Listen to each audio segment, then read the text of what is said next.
ಪಶ್ಚಿಮ ಬಂಗಾಳದಲ್ಲಿ ಸರ್ಕಾರ ಬದಲಾದ ಬೆನ್ನಲ್ಲೇ ಅಲ್ಲಿ ದಿನಕ್ಕೊಂದು ಬೆಳವಣಿಗೆಗಳು ನಡೆಯುತ್ತಿವೆ.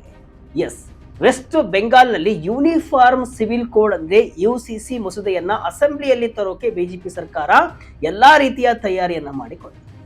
ಈ ಮೂಲಕ ದೇಶದಲ್ಲಿ ಉತ್ತರಾಖಂಡ್, ಗುಜರಾತ್ ಮತ್ತು ಅಸ್ಸಾಂ ನಂತರ ಯುಸಿಸಿ ಬಿಲ್ ತರುತ್ತಿರುವಂತಹ 4ನೇ ರಾಜ್ಯ ಆಗಲು ಈಗ ಪಶ್ಚಿಮ ಬಂಗಾಳ ಸಜ್ಜಾಗಿದೆ. ಈ ಮೂಲಕ ಭಾರತದಲ್ಲಿ ಒಂದು ದೇಶ ಒಂದು ಕಾನೂನು ಜಾರಿಗೆ ತರಲು ಬಿಜೆಪಿ ಈಗ ವೇಗವನ್ನ ಕೊಟ್ಟಿದೆ. ಅರೆ, ಇದೇನಿದು ಯುಸಿಸಿ? ಇದರ ಹಿಂದೆ ಯಾವ ರೀತಿಯ ರಾಜಕೀಯ ಲೆಕ್ಕಾಚಾರಗಳು ನಡೀತಿದೆ? ಮಮತಾ ಬ್ಯಾನರ್ಜಿ ಅವರ ಟಿಎಂಸಿ ಪಕ್ಷ ಯಾಕೆ ಇದನ್ನು ಇಷ್ಟೊಂದು ಸ್ಟ್ರಾಂಗ್ ಆಗಿ ವಿರೋಧವನ್ನ ಮಾಡ್ತಿದೆ? ಹಾಗೂ ಈ ಬಿಲ್ ಪಾಸ್ ಆದ್ರೆ ಸಾಮಾನ್ಯ ಜನರ ವೈಯಕ್ತಿಕ ಜೀವನದಲ್ಲಿ, ಅದರಲ್ಲೂ ಮ್ಯಾರೇಜ್, ಪ್ರಾಪರ್ಟಿ, ಇನ್ಹೆರಿಟೆನ್ಸ್ ಮತ್ತು ಲಿವ್ ಇನ್ ರಿಲೇಶನ್ಶಿಪ್ಗಳಲ್ಲಿ ಯಾವ ರೀತಿಯ ಬದಲಾವಣೆಗಳು ಬರಲಿವೆ ಅನ್ನೋದನ್ನ ಇವತ್ತಿನ ಈ ವಿಡಿಯೋದಲ್ಲಿ ನಾವು ತುಂಬಾ ಸಿಂಪಲ್ ಆಗಿ ನೋಡ್ತಾ ಹೋಗೋಣ. ಬನ್ನಿ, ನಾನು ಶಿವಮೂರ್ತಿ ಸ್ವರ್ಪ. ಪಶ್ಚಿಮ ಬಂಗಾಳದಲ್ಲಿ ಯುಸಿಸಿ ಜಾರಿಗೆ ಸಿದ್ಧತೆ. ದೇಶದ 4ನೇ ರಾಜ್ಯವಾಗುತ್ತಿರುವ ಬಂಗಾಳ. ಸ್ನೇಹಿತರೆ, ಫಸ್ಟ್ ನಾವು ಈ ಯುಸಿಸಿ ಮಸೂದೆಯನ್ನ ಜಾರಿಗೆ ತರೋಕೆ ಪಶ್ಚಿಮ ಬಂಗಾಳದ ಅಸೆಂಬ್ಲಿಯಲ್ಲಿ ಯಾವ ರೀತಿಯ ಸಂಖ್ಯಾಬಲ ಇದೆ ಅನ್ನೋದನ್ನ ನೋಡೋಣ. ಯಾಕಂದ್ರೆ ಯಾವುದೇ ಬಿಲ್ ಪಾಸ್ ಆಗಬೇಕು ಅಂದ್ರೆ ಅಲ್ಲಿ ಮೆಜಾರಿಟಿ ವೋಟ್ ಬೇಕೇ ಬೇಕು ಅಲ್ವಾ? ಪಶ್ಚಿಮ ಬಂಗಾಳದ ಮುಖ್ಯಮಂತ್ರಿ ಸುವೆಂದು ಅಧಿಕಾರಿ ಇತ್ತೀಚೆಗೆ ಮಾತನಾಡ್ತಾ ಯೂನಿಫಾರ್ಮ್ ಸಿವಿಲ್ ಕೋಡ್ ಬಂಗಾಳದಲ್ಲಿ ಖಂಡಿತ ಜಾರಿಗೆ ಬರಲಿದೆ, ಇದಕ್ಕೊಂದು ಪ್ರೊಸೀಜರ್ ಇದೆ, ನಾನು ಅಸೆಂಬ್ಲಿಯಲ್ಲಿ ಇದರ ಬಗ್ಗೆ ಮಾತನಾಡ್ತೇನೆ. ಗುಜರಾತ್, ಅಸ್ಸಾಂ ಮತ್ತು ಉತ್ತರಾಖಂಡ್ ನಲ್ಲಿ ಮಾಡದಂತೆಯೇ ಇಲ್ಲೂ ಕೂಡ ಒಬ್ಬರು ಸಿಟ್ಟಿಂಗ್ ಜಡ್ಜ್ ನೇತೃತ್ವದಲ್ಲಿ ಕಮಿಟಿಯನ್ನ ಸೆಟಪ್ ಮಾಡಲಾಗುತ್ತೆ ಅಂತ ಹೇಳಿದ್ದಾರೆ. ಈಗ ಬಂಗಾಳದ 294 ಸೀಟುಗಳ ಅಸೆಂಬ್ಲಿಯ ಮ್ಯಾಥ್ಸ್ ಅಥವಾ ಸಂಖ್ಯಾಬಲವನ್ನ ನೋಡೋಣ. ಈ ಬಿಲ್ ಪಾಸ್ ಮಾಡಲು ಬಿಜೆಪಿಗೆ ಪ್ರೆಸೆಂಟ್ ಇರುವಂತಹ ಮತ್ತು ವೋಟ್ ಮಾಡುವ ಎಂಎಲ್ಎಗಳ ಪೈಕಿ 50% ಗಿಂತ ಹೆಚ್ಚಿನ ಮೆಜಾರಿಟಿ ಬೇಕು. ಇವತ್ತಿನ ಪರಿಸ್ಥಿತಿಯಲ್ಲಿ ಬಂಗಾಳ ಅಸೆಂಬ್ಲಿಯಲ್ಲಿ ಬಿಜೆಪಿಯು ಬರೋಬ್ಬರಿ 207 ಎಂಎಲ್ಎಗಳ ಬಲವನ್ನ ಹೊಂದಿದೆ.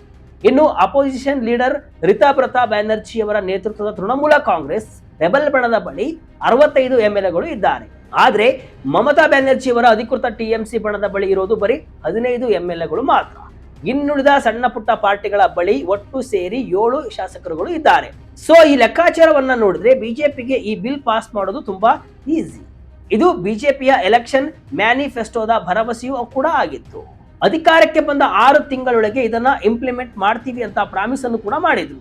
ಅದನ್ನ ಈಗ ಅವರು ಮಾಡ್ತಿದ್ದಾರೆ. ಇದರ ಜೊತೆಗೆ ಅಸೆಂಬ್ಲಿಯಲ್ಲಿ ಮತ್ತೊಂದು ಬಿಲ್ ಕೂಡ ಮಂಡನೆ ಆಗ್ತಾ ಇದೆ. ಅದೇ West Bengal public safety and control of anti social activities bill 2026. ಇದು ಕೂಡ ಪಶ್ಚಿಮ ಬಂಗಾಳದಲ್ಲಿ ಸಂಚಲನವನ್ನ ಸೃಷ್ಟಿಸಿದೆ. ಏನಿದು ಯೂನಿಫಾರ್ಮ್ ಸಿವಿಲ್ ಕೋಡ್? ಯಾವ ವಿಷಯಗಳಿಗೆ ಈ ಕಾನೂನು ಅನ್ವಯಿಸುತ್ತೆ? ಸ್ನೇಹಿತರೆ, ಹಾಗಾದ್ರೆ ನಿಜಕ್ಕೂ ಏನಿದು ಯೂನಿಫಾರ್ಮ್ ಸಿವಿಲ್ ಕೋಡ್? ತುಂಬಾ ಸಿಂಪಲ್ ಆಗಿ ಹೇಳಬೇಕು ಅಂತ ಅಂದ್ರೆ ನಮ್ಮ ಸಂವಿಧಾನದ ಆರ್ಟಿಕಲ್ 44ರ ಅಡಿಯಲ್ಲಿ ಈ ಯುಸಿಸಿ ಬರುತ್ತೆ. ಇದು ಸಂವಿಧಾನದ directive principle of state policy ಅಡಿಯಲ್ಲಿ ಬರುವುದರಿಂದ ಇದು ಕಡ್ಡಾಯವಲ್ಲ.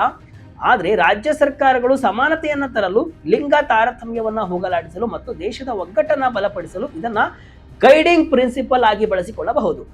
ಈ ಯುಸಿಸಿ ಬಿಲ್ ಜಾರಿಗೆ ಬಂದ್ರೆ ಧರ್ಮದ ಭೇದವಿಲ್ಲದೆ ದೇಶದ ಎಲ್ಲಾ ನಾಗರಿಕರಿಗೂ ಒಂದೇ ರೀತಿಯ ಸೆಕ್ಯುಲರ್ ಕಾನೂನುಗಳು ಅನ್ವಯವಾಗುತ್ತವೆ.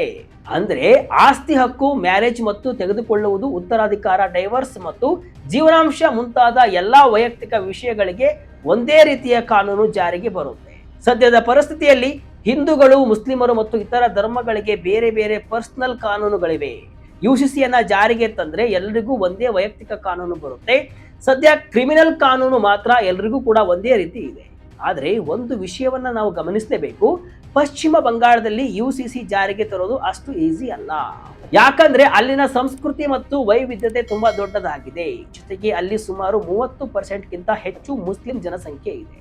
ಬಂಗಾಳ ತರಲು ಮುಂದಾಗಿರುವಂತಹ ಯುಸಿಸಿ ಕಾನೂನು ಅಸ್ಸಾಂನಲ್ಲಿ ಜಾರಿಗೆ ಬಂದಿರುವ ಏಕರೂಪ ನಾಗರಿಕ ಸಂಹಿತೆಯನ್ನ ಹೋಲುತ್ತೆ ಅಂತಾನು ಕೂಡ ಹೇಳಲಾಗ್ತದೆ. ಅಸ್ಸಾಂ ಏಕರೂಪ ನಾಗರಿಕ ಸಂಹಿತೆಯಲ್ಲಿ ಏನಿದೆ? ಬಹುಪತ್ನಿತ್ವ ನಿಷೇಧ, ನಿಯಮ ಮೀರಿದ್ರೆ 7 ವರ್ಷ ಜೈಲು. ಸ್ನೇಹಿತರೆ, ಬಂಗಾಳದಲ್ಲಿ ಜಾರಿಗೆ ಬರಲಿರುವಂತಹ ಕಾನೂನು ಅಸ್ಸಾಂ ಮಾಡೆಲ್ ನಲ್ಲಿ ಇರಬಹುದು ಅಂತ ಹೇಳ್ತಿರೋದ್ರಿಂದ ನಾವು ಅಸ್ಸಾಂ ಯುಸಿಸಿ ಬಿಲ್ ನಲ್ಲಿ ಏನಿದೆ ಅನ್ನೋದನ್ನ ಈಗ ನೋಡೋಣ. ಮೊದಲನೆಯದಾಗಿ, ಪುರುಷರಿಗೆ ಮದುವೆಯ ಕನಿಷ್ಠ ವಯಸ್ಸು 21 ವರ್ಷ ಮತ್ತು ಮಹಿಳೆಯರಿಗೆ 18 ವರ್ಷ ಅಂತ ನಿಗದಿಪಡಿಸಲಾಗಿದೆ. ಮದುವೆಯಾದ 2 ತಿಂಗಳೊಳಗೆ ಸಬ್ ರಿಜಿಸ್ಟ್ರಾರ್ ಆಫೀಸ್ನಲ್ಲಿ ವಿವಾಹ ನೋಂದಣಿ ಮಾಡುವುದು ಕಡ್ಡಾಯ.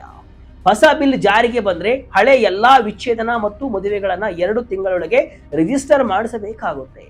ಇನ್ನು ಎರಡನೇದಾಗಿ ಬಿಗಾಮಿ ಮತ್ತು ಪಾಲಿಗಾಮಿ ಅಂದ್ರೆ ಬಹುಪತ್ನಿತ್ವ ಅಥವಾ ಎರಡನೇ ಮದುವೆಯನ್ನ ಸಂಪೂರ್ಣವಾಗಿ ನಿಷೇಧಿಸಲಾಗಿದೆ.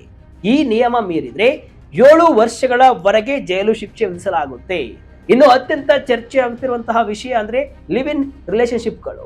ಲಿವ್ ಇನ್ ನಲ್ಲಿರುವಂತಹ ಕಪಲ್ಸ್ಗಳು 1 ತಿಂಗಳೊಳಗೆ ತಮ್ಮ ರಿಲೇಶನ್ಶಿಪ್ ಅನ್ನ ರಿಜಿಸ್ಟರ್ ಮಾಡಿಸುವುದು ಕೂಡ ಕಡ್ಡಾಯವಾಗಿದೆ. ನಿಯಮ ಮೀರಿದ್ರೆ 3 ತಿಂಗಳ ಜೈಲು ಶಿಕ್ಷೆ ಅಥವಾ ದಂಡ ವಿಧಿಸಲಾಗುತ್ತೆ. ಇಂತಹ ಲಿವ್ ಇನ್ ಸಂಬಂಧದಲ್ಲಿ ಹುಟ್ಟುವಂತಹ ಮಕ್ಕಳಿಗೆ ಕಾನೂನುಬದ್ಧ ಮಾನ್ಯತೆ ಸಿಗುತ್ತೆ ಮತ್ತು ಲಿವ್ ಇನ್ ಪಾರ್ಟ್ನರ್ ಕೈ ಬಿಟ್ರೆ ಮಹಿಳೆ ಜೀವನಾಂಶವನ್ನ ಕೂಡ ಕ್ಲೈಮ್ ಮಾಡಬಹುದು. ಯಾವುದೇ ಧರ್ಮ ಇರಲಿ, ಗಂಡ ಹೆಂಡತಿ, ಮಕ್ಕಳು ಮತ್ತು ಪೋಷಕರಿಗೆ ಲಿಂಗ ತಾರತಮ್ಯವಿಲ್ಲದೆ ಸಮಾನ ಆಸ್ತಿ ಹಕ್ಕು ಇರುತ್ತೆ. ಆದ್ರೆ ಅಸ್ಸಾಂನ ಯುಸಿಸಿಯಲ್ಲಿ ಅಲ್ಲಿನ ಬುಡಕಟ್ಟು ಸಮುದಾಯಗಳನ್ನ ಹೊರಗಿಡಲಾಗಿದೆ. ಅವರ ಸಂಪ್ರದಾಯಗಳನ್ನ ರಕ್ಷಿಸುವ ಉದ್ದೇಶದಿಂದ ಯುಸಿಸಿಯಿಂದ ಅಲ್ಲಿ ವಿನಾಯಿತಿಯನ್ನ ನೀಡಲಾಗಿದೆ. ಅದೇ ರೀತಿ ಒಂದಿಷ್ಟು ವಿನಾಯಿತಿಗಳು ಬುಡಕಟ್ಟು ಜನಾಂಗದವರಿಗೆ ಸಿಗುವ ನಿರೀಕ್ಷೆ ಇದೆ. ಇತರ ರಾಜ್ಯಗಳ ಯುಸಿಸಿ ಕಾನೂನುಗಳು ಹೇಗಿವೆ? ಉತ್ತರಾಖಂಡ್ ಮತ್ತು ಗುಜರಾತ್ ಮಾಡೆಲ್ ನಲ್ಲಿ ಏನಿವೆ? ಸ್ನೇಹಿತರೆ, ಈಗ ಇಡೀ ದೇಶದ ಯುಸಿಸಿ ಚಿತ್ರಣವನ್ನ ನಾವು ನೋಡೋಣ. ಕೇಂದ್ರ ಸರ್ಕಾರ ಇನ್ನೂ ಇಡೀ ದೇಶಕ್ಕೆ ಯುಸಿಸಿ ಜಾರಿಗೆ ತರದಿದ್ರು ಹಲವು ರಾಜ್ಯಗಳು ಆ ನಿಟ್ಟಿನಲ್ಲಿ ಹೆಜ್ಜೆಯನ್ನ ಇಟ್ಟಿವೆ. ಸುಪ್ರೀಂ ಕೋರ್ಟ್ ಹಾಗೂ ಹಲವು ಹೈಕೋರ್ಟ್ಗಳು ಏಕರೂಪ ನಾಗರಿಕ ಸಂಹಿತೆಗೆ ಬೆಂಬಲವನ್ನ ನೀಡಿವೆ. ಕೇಂದ್ರ ಮತ್ತು ರಾಜ್ಯ ಸರ್ಕಾರಗಳು ಈ ಬಗ್ಗೆ ಯೋಚನೆಯನ್ನ ಮಾಡಬೇಕು ಅಂತ ನಿರ್ದೇಶನವನ್ನು ಕೂಡ ಕೊಟ್ಟಿವೆ. ಕೇಂದ್ರದಲ್ಲಿ ಆಡಳಿತದಲ್ಲಿರುವಂತಹ ಬಿಜೆಪಿ ಕೂಡ ಏಕರೂಪ ನಾಗರಿಕ ಸಂಹಿತೆ ಮೂಲಕ ಒಂದು ದೇಶ, ಒಂದು ಕಾನೂನು ವ್ಯವಸ್ಥೆಯನ್ನು ಕೂಡ ತರಲು ತುದಿಗಾಲಲ್ಲಿ ನಿಂತಿದೆ. ಕೇಂದ್ರದಲ್ಲಿ ಒಮ್ಮೆಲೆ ಈ ಕಾನೂನು ತಂದರೆ ವಿರೋಧ ವ್ಯಕ್ತವಾಗುತ್ತೆ ಅಂತ ತಾನು ಅಧಿಕಾರದಲ್ಲಿರುವಂತಹ ಒಂದೊಂದೇ ರಾಜ್ಯಗಳಲ್ಲಿ ಯುಸಿಸಿ ತರುತ್ತಾ ಬರ್ತಾ ಇದೆ. ಸ್ವತಂತ್ರ ಭಾರತದಲ್ಲಿ ಉತ್ತರಾಖಂಡ್ ಮೊದಲ ಬಾರಿಗೆ ಯುಸಿಸಿ ಜಾರಿಯನ್ನ ತಂದ ರಾಜ್ಯವಾಗಿದೆ. ಆಮೇಲೆ ಗುಜರಾತ್ ಮತ್ತು ಅಸ್ಸಾಂ ಕೂಡ ಈ ಹಾದಿಯನ್ನ ಹಿಡಿದಿವೆ. ಈ 3 ರಾಜ್ಯಗಳಲ್ಲಿ ಬಿಜೆಪಿ ಅಧಿಕಾರದಲ್ಲಿದೆ. ಈಗ ಪಶ್ಚಿಮ ಬಂಗಾಳದಲ್ಲೂ ಕೂಡ ಮೊದಲ ಬಾರಿ ಅಧಿಕಾರ ಹಿಡಿದಿರುವಂತಹ ಬಿಜೆಪಿ ಯುಸಿಸಿಯನ್ನ ತರ್ತಾ ಇದೆ. ಆದ್ರೆ ಗೋವಾ ಕಥೆ ಸ್ವಲ್ಪ ಡಿಫರೆಂಟ್. ಅಲ್ಲಿ ಸ್ವಾತಂತ್ರ್ಯಕ್ಕೂ ಮುಂಚಿನ ಅಂದ್ರೆ ಪೋರ್ಚುಗೀಸ್ ಆಡಳಿತದ ಕಾಲದ 1867ರ ಸಿವಿಲ್ ಕೋಡ್ ಇಂದಿಗೂ ಚಾಲನೆಯಲ್ಲಿ ಇದೆ. ಇನ್ನು ಉತ್ತರಾಖಂಡ್ ಮಾಡೆಲ್ ನಲ್ಲಿ ಮದುವೆ ಕನಿಷ್ಠ ವಯಸ್ಸು ಗಂಡಿಗೆ 21, ಹೆಣ್ಣಿಗೆ 18 ಇದೆ. ಮದುವೆ ಮತ್ತು ಲಿವ್ ಇನ್ ರಿಲೇಶನ್ಶಿಪ್ ರಿಜಿಸ್ಟ್ರೇಷನ್ ಕಡ್ಡಾಯ ಮಾಡಲಾಗಿದೆ. ಮಕ್ಕಳ ಹಕ್ಕು ಮತ್ತು ಮಹಿಳೆಯರ ಜೀವನಾಂಶಕ್ಕೆ ಹೆಚ್ಚು ಆದ್ಯತೆಯನ್ನ ನೀಡಲಾಗಿದೆ. ಇಲ್ಲೂ ಕೂಡ ಶೆಡ್ಯೂಲ್ಡ್ ಟ್ರೈಬ್ಸ್ ಗಳನ್ನು ಕೂಡ ಅಂದ್ರೆ ಬುಡಕಟ್ಟು ಜನರನ್ನ ಹೊರಗಿಡಲಾಗಿದೆ. ಗುಜರಾತ್ ಮಾಡೆಲ್ ಕೂಡ ಉತ್ತರಾಖಂಡ್ ಮಾಡೆಲ್ ಅಂತೆ ಕೂಡ ಇದೆ. ಆದರೆ ಗುಜರಾತ್ ನಲ್ಲಿ ಕಾನೂನು ಹೆಚ್ಚು ಕಟ್ಟುನಿಟ್ಟಾಗಿ ಜಾರಿಗೊಳಿಸುವಂತಹ ಪ್ರಯತ್ನ ಕೂಡ ಮಾಡಲಾಗಿದೆ. ಇಲ್ಲಿ ಮದುವೆ ಅಥವಾ ಲಿವ್ ಇನ್ ರಿಜಿಸ್ಟರ್ ಮಾಡದಿದ್ರೆ ಭಾರಿ ದಂಡ ಮತ್ತು ಕಠಿಣ ಶಿಕ್ಷೆಯ ನಿಯಮಗಳನ್ನು ಕೂಡ ತರಲಾಗಿದೆ. ಇಲ್ಲೂ ಕೂಡ ಬುಡಕಟ್ಟು ಸಮುದಾಯಗಳಿಗೆ ವಿನಾಯಿತಿಯನ್ನ ನೀಡಲಾಗಿದೆ. ಮಮತಾ ಬ್ಯಾನರ್ಜಿ ಅವರ ಟಿಎಂಸಿ ಆರೋಪವೇನು? ರಾಜಕೀಯ ಧ್ರುವೀಕರಣಕ್ಕೆ ಯುಸಿಸಿ ಬಳಕೆ. ಸ್ನೇಹಿತರೆ, ಯಾವುದೇ ಬಿಲ್ ಬಂದರೂ ಅಲ್ಲಿ ವಿರೋಧ ಪಕ್ಷಗಳ ಆಕ್ಷೇಪ ಇದ್ದೇ ಇರುತ್ತೆ. ಈಗ ವೆಸ್ಟ್ ಬೆಂಗಾಲ್ನಲ್ಲೂ ಕೂಡ ಅದೇ ನಡೀತಾ ಇದೆ. ಮಮತಾ ಬ್ಯಾನರ್ಜಿಯವರ ಟಿಎಂಸಿ ಬಣ ಈ ಯುಸಿಸಿ ಮಸೂದೆಯ ವಿರುದ್ಧ ತೀವ್ರವಾಗಿ ವಾಗ್ದಾಳಿಯನ್ನು ನಡೆಸಿದೆ. ಟಿಎಂಸಿ ಅಧಿಕೃತ ಪ್ರಕಟಣೆಯಲ್ಲಿ ಈ ಯುಸಿಸಿ ಮಸೂದೆಯನ್ನ ಎಲ್ಲರ ಒಮ್ಮತದಿಂದ ಸಂವಿಧಾನದ ಮೌಲ್ಯಗಳ ಆಧಾರದ ಮೇಲೆ ತರಲಾಗ್ತಿದೆಯಾ ಅಥವಾ ದೇಶದಲ್ಲಿ ರಾಜಕೀಯ ಧ್ರುವೀಕರಣ ಮಾಡಲು ಅಸ್ತ್ರವಾಗಿ ಬಳಸಲಾಗ್ತಾ ಇದೆಯಾ ಅಂತಾನು ಕೂಡ ಪ್ರಶ್ನಿಸಿದೆ. ಭಾರತದ ಶಕ್ತಿ ಇರೋದೇ ವೈವಿಧ್ಯತೆಯಲ್ಲಿ. ಯಾವುದೇ ಸುಧಾರಣೆಗಳನ್ನ ಜನರ ಮೇಲೆ ಬಲವಂತವಾಗಿ ಹೇರಬಾರದು, ಬದಲಾಗಿ ಚರ್ಚೆ ಮತ್ತು ನಂಬಿಕೆಯ ಮೂಲಕ ತರಬೇಕು ಅಂತ ಟಿಎಂಸಿ ಹೇಳಿದೆ. ಅಲ್ಲದೆ ಬುಡಕಟ್ಟು ಸಮುದಾಯಗಳು ಮತ್ತು ದುರ್ಬಲ ವರ್ಗಗಳ ಜೊತೆ ಹೆಚ್ಚಿನ ಚರ್ಚೆ ನಡೆಸಬೇಕು ಅಂತ ಕೂಡ ಒತ್ತಾಯಿಸಿದೆ. ಇದಲ್ಲದೆ ಪಶ್ಚಿಮ ಬಂಗಾಳ ಸರ್ಕಾರ ಮಂಡಿಸಲಿರುವಂತಹ ಮತ್ತೊಂದು ಪ್ರಮುಖ ಮಸೂದೆ ಅಂದ್ರೆ West Bengal public safety and control of anti social activities bill 2026. ಗಲಭೆಗಳನ್ನ ತಡೆಯಲು ಮತ್ತು ಸಾರ್ವಜನಿಕ ಆಸ್ತಿಗೆ ಹಾನಿ ಉಂಟು ಮಾಡುವವರ ವಿರುದ್ಧ ಕ್ರಮ ಕೈಗೊಳ್ಳಲು ಈ ಮಸೂದೆಯನ್ನ ತರಲಾಗ್ತಾ ಇದೆ. ಈ ಕಾನೂನಿನ ಪ್ರಕಾರ ತಪ್ಪು ಮಾಡಿದವರನ್ನ 12 ತಿಂಗಳವರೆಗೆ ಮುನ್ನೆಚ್ಚರಿಕೆ ಕ್ರಮವಾಗಿ ವಶಕ್ಕೆ ಪಡೆಯಬಹುದು. ಹಿರಿಯ ಜಿಲ್ಲಾ ಮತ್ತು ಪೊಲೀಸ್ ಅಧಿಕಾರಿಗಳಿಗೆ ಹಾನಿ ತಡೆಯಲು ಎಕ್ಸ್ಟರ್ನಲ್ ಆರ್ಡರ್ಸ್ ಗಳನ್ನು ಕೂಡ ಹೊರಡಿಸುವಂತಹ ಅಧಿಕಾರ ಕೂಡ ಇರುತ್ತೆ. ಈ ಮೂಲಕ ಪಶ್ಚಿಮ ಬಂಗಾಳದಲ್ಲಿ ಕಾನೂನು ಸುವ್ಯವಸ್ಥೆಯನ್ನ ವಾಪಸ್ ಹಳಿಗೆ ತರುವ ಕೆಲಸವನ್ನು ಕೂಡ ಮಾಡಲಾಗುತ್ತೆ ಅಂತಾನು ಕೂಡ ಹೇಳಲಾಗ್ತಿದೆ. ಒಟ್ಟಿನಲ್ಲಿ ಪಶ್ಚಿಮ ಬಂಗಾಳದಲ್ಲಿ ಯುಸಿಸಿ ಮಸೂದೆಯನ್ನ ತರಲು ಬಿಜೆಪಿ ಸರ್ಕಾರ ಭಾರಿ ತಯಾರಿಯನ್ನ ನಡೆಸಿದೆ. ಇದರಿಂದ ಮುಂದಿನ ದಿನಗಳಲ್ಲಿ ದೇಶದಲ್ಲಿ ಯುಸಿಸಿ ಬಗ್ಗೆ ಮತ್ತಷ್ಟು ದೊಡ್ಡ ಚರ್ಚೆಗಳು ನಡೆಯುವುದು ಗ್ಯಾರಂಟಿ.